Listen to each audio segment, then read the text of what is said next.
Good morning. 좋은 아침입니다. 7월 14일 화요일 새벽 예배의 시간입니다. 오늘 우리에게 주시는 하나님의 말씀은 사무엘하 21장 7절에서 14절까지입니다. 사무엘하 21장 7에서 14절 같이 기도하시겠습니다. 아버지, 오늘 아침도 깨워주셔서 말씀을 듣게 하시니 감사합니다. 우리의 육신을 깨워주셨듯이 우리의 마음도 깨워주셔서 우리가 구하여야 할 것을 주께 구하며 응답받게 하여 주시옵소서. 예수 그리스도의 이름으로 기도합니다. 아멘.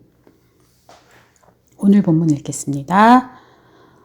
그러나 다윗과 사울의 아들 요나단 사이에 서로 여호와를 두고 맹세한 것이 있으므로 왕이 사울의 손자 요나단의 아들 무비보셋은 아끼고 왕이 이에 아야의 딸 리스바에게서 난 자, 곧 사울의 두 아들 알모니와 무비보셋과 사울의 딸 메랍에게서 난 자, 곧 무올랏 사람 바르실레의 아들 아드리엘의 5 아들을 붙잡아 그들을 기브온 사람의 손에 넘기니 기브온 사람이 그들을 산 위에서 여호와 앞에 목매어 달매 그들 7 사람이 동시에 죽으니 죽은 때는 곡식 베는 첫날 곧 보리를 베기 시작하는 때더라.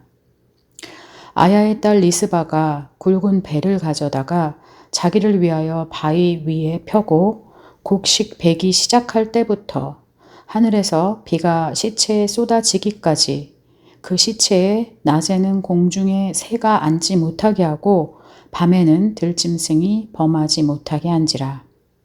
이에 아야의 딸 사울의 첩 리스바가 행한 일이 다윗에게 알려지매 다윗이 가서 사울의 뼈와 그의 아들 요나단의 뼈를 길르앗 야베스 사람에게서 가져가니 이는 전에 블레셋 사람들이 사울을 길보아에서 죽여 블레셋 사람들이 벳산 거리에 매단 것을 그들이 가만히 가져온 것이라.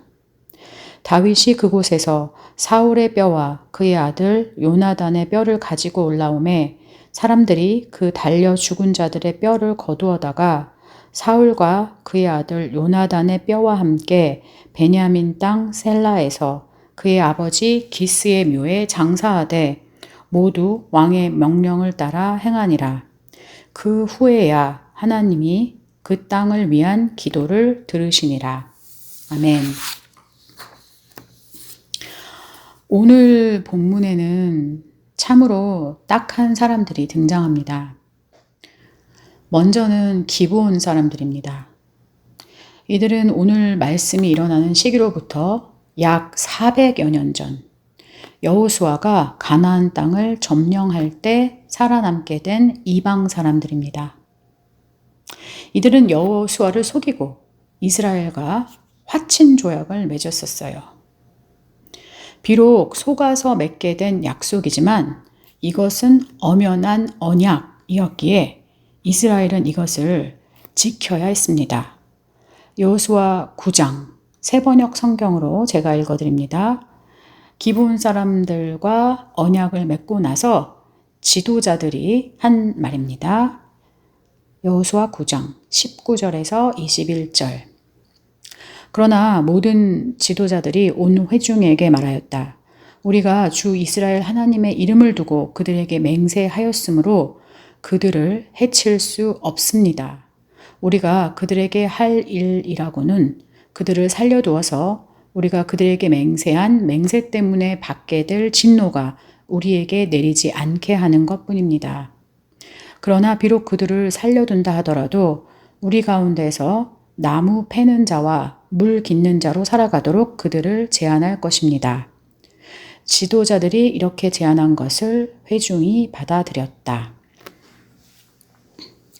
이렇게 해서 기브온 사람들은 오랜 기간 동안 이스라엘 백성과 함께 살아왔습니다.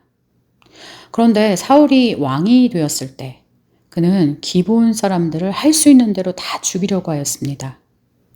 자신들은 이스라엘의 종처럼 나무 패는 일과 물 깃는 일을 하며 살아가고 있었는데 왕이 된 사울이 갑자기 자신들을 없애려고 살인을 저지르고 있는 겁니다.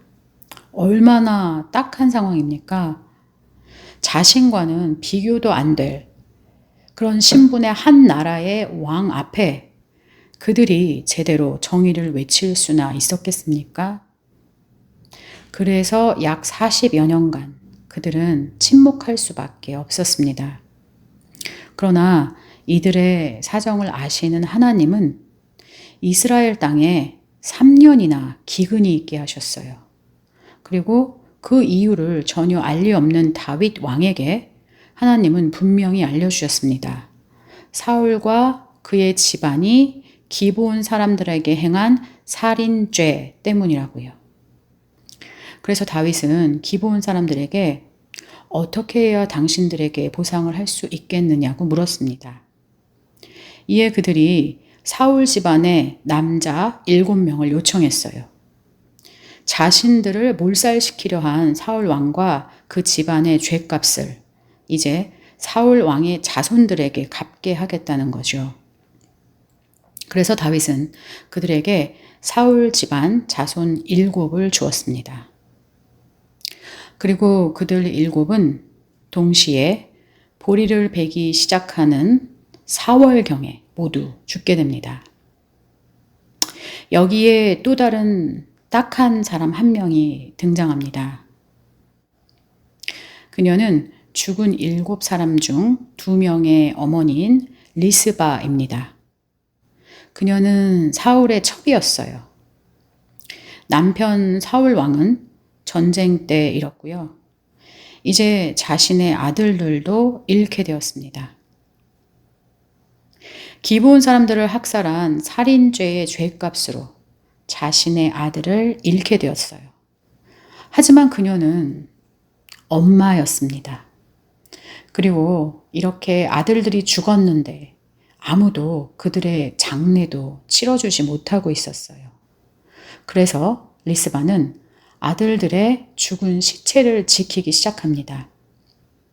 신명기 28장 말씀에 따르면요. 신명기 28장 말씀 보면 하나님께 불순종하면 받게 되는 저주 중에 하나가 나오거든요. 그거는 시체가 새와 짐승들의 밥이 될 것이며 그것들을 쫓아줄 자가 없을 것이라고 합니다. 그래서 그녀는 죽었지만 그 아들들의 시체를 공중의 새와 들짐승으로부터 보호하기 위해 밤낮으로 지켰습니다. 하루 이틀이 아니었어요. 곡식 베기 시작할 때부터 비가 올 때까지 약 6개월이나 되는 시간 동안 그녀는 죽은 자식들의 시체들을 돌보고 있었습니다.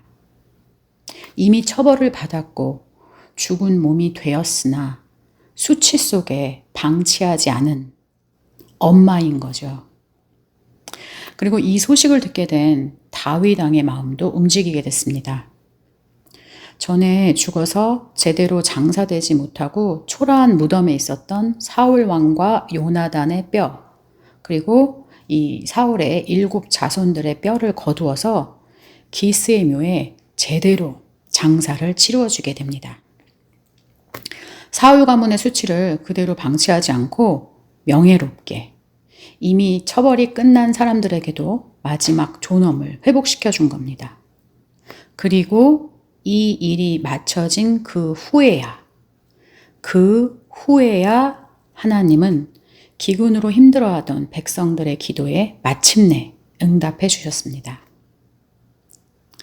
뜻밖의 기근 앞에 하나님은 먼저 불의를 바로잡게 하셨어요. 그러나 그때 기근이 멈춘 것이 아니었습니다. 다윗의 자비가 베풀어진 이후에야, 그 후에야 하나님은 그간의 백성들의 기도에 응답하셨습니다.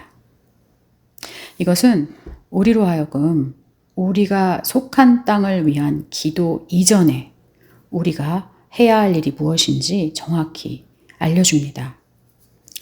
하나님은 우리가 공의를 세우되 자비를 잃지 않기를 바라십니다.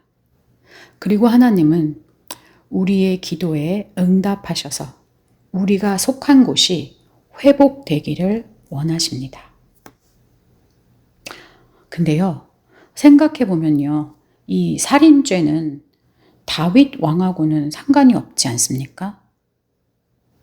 다윗이 기브온 사람들을 학살한 것이 아니지 않나요? 이것을 주님께 여쭙게 되다가 깨닫게 되었습니다. 보세요. 죄는 다 우리가 지었습니다. 그런데 죄와 전혀 상관없으신 예수님, 다윗의 아들로 오신 예수님은 십자가에서 죄의 값을 직접 치루어 주셨고 그분의 자비로 우리는 회복되었습니다. 구원을 얻었습니다. 할렐루야. 그렇다면 지금 우리 교회 공동체, 그리고 우리가 살고 있는 나라, 그리고 전 세계에서 벌어지고 있는 기근에 우리가 가만히 있으면 되겠습니까? 우리가 주께 우리 공동체들을, 나라들을 돌보아 달라고 기도해야 하지 않을까요?